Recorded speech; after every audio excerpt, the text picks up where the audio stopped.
चारों तरफ धूल भरी हवाएं चल रही थीं। गांव के कच्चे रास्तों पर छोटे छोटे बच्चे नंगे पैर दौड़ते हुए स्कूल जा रहे थे। लेकिन उसी रास्ते के एक किनारे बैठा था आरव, जिसकी आंखें उन बच्चों को ऐसे देख रही थीं जैसे कोई भूखा आदमी मिठाई की दुकान को देखता है। आरव के पास न किताब थी, न बस्ता, न कोई सपना। उसके पास था तो सिर्फ एक टूटा हुआ चप्पल और एक मन जो हर दिन सवाल करता था, क्या गरीब का बेटा कभी कुछ बड़ा कर सकता है? आरव के पिता रामदीन गांव के एक ईंट भट्ठे पर मजदूरी करते थे। मां कपड़े सिलकर 2 वक्त की रोटी जुटाती थी।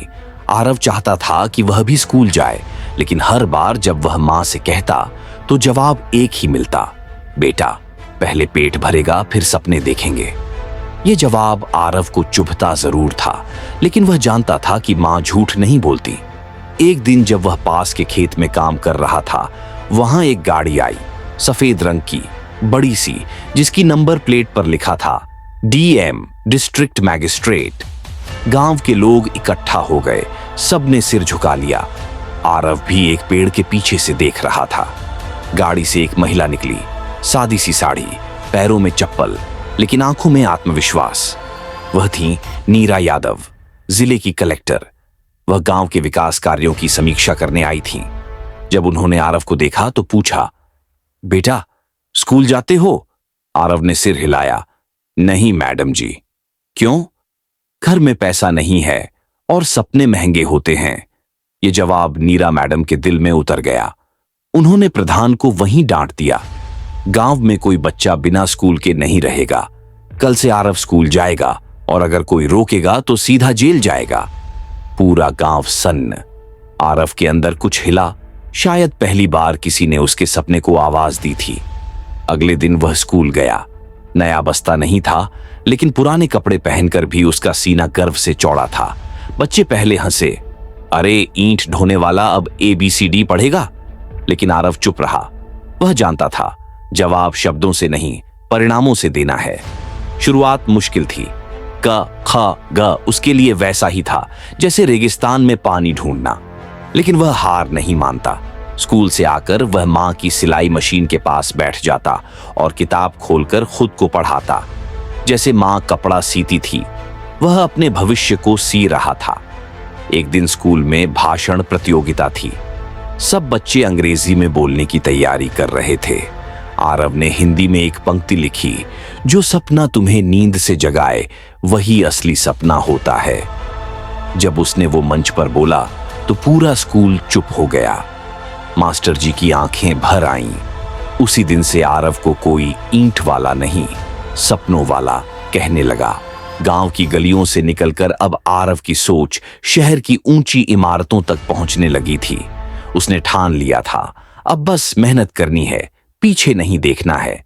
स्कूल में पढ़ाई करते करते उसने गांव के हर बच्चे को साथ जोड़ लिया था। शाम को वह खुद पढ़ता और रात को दूसरों को पढ़ाता। लोग पहले मजाक उड़ाते थे, अब उसे छोटा मास्टर जी कहने लगे थे। 10वीं के बोर्ड एग्जाम आए। आरव ने जी जान लगा दी।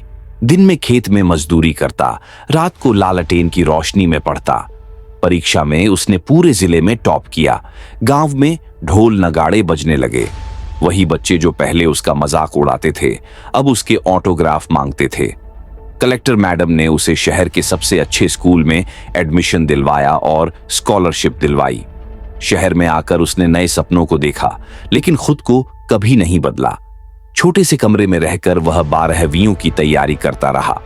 उसने तय कर लिया था उसे देश की सबसे बड़ी परीक्षा पास करनी है, UPSSC, ताकि वह भी किसी दिन नीरा मैडम जैसा बन सके और हजारों बच्चों के सपनों को हकीकत में बदल सके। आरव ने 5 साल बिना थके, बिना झुके पढ़ाई की। हर बार असफलता मिली, लेकिन उसने हार नहीं मानी। आखिरकार 5वीं कोशिश में वह सफल हो गया। वह देश का IAS अधिकारी बना। आज जब वह पहली बार अपने गांव लौटा तो गाड़ी पर वही लिखा था, DM, डिस्ट्रिक्ट मैजिस्ट्रेट। गांव के लोग झुककर नहीं, गर्व से खड़े होकर उसका स्वागत कर रहे थे। उसने उसी स्कूल में कदम रखा जहां एक दिन सबने उसका मजाक उड़ाया था। वहां खड़े होकर उसने बच्चों से कहा, अगर हालात मुश्किल हैं तो मत डरना, मैं भी यहीं से आया हूं। याद रखना, सपनों की कोई जात नहीं होती, कोई मजबूरी नहीं होती, बस उन्हें पूरा करने का जज्बा होना चाहिए। पूरा स्कूल तालियों से गूंज उठा। वह ईंट भट्ठा जहां उसके पिता मजदूरी करते थे, उसे बंद कराकर वहां एक डिजिटल लाइब्रेरी बनवाई, जहां गांव के हर बच्चे को मुफ्त शिक्षा मिले। आरव अब एक अधिकारी नहीं, गांव का सपना बन चुका था। वह जहां जाता लोग कहते, अगर आरव कर सकता है तो हम भी कर सकते हैं। कहानी का अंत नहीं, ये तो हजारों और कहानियों की शुरुआत थी। अगर आपको ऐसी ही कहानियां पसंद हैं जो दिल को छू जाएं और जिंदगी को बदलने का हौसला दें, तो अभी हमारे चैनल स्टोरी इंडिया को सब्सक्राइब करें और अगली प्रेरणादायक कहानी का हिस्सा बनें। जय हिंद।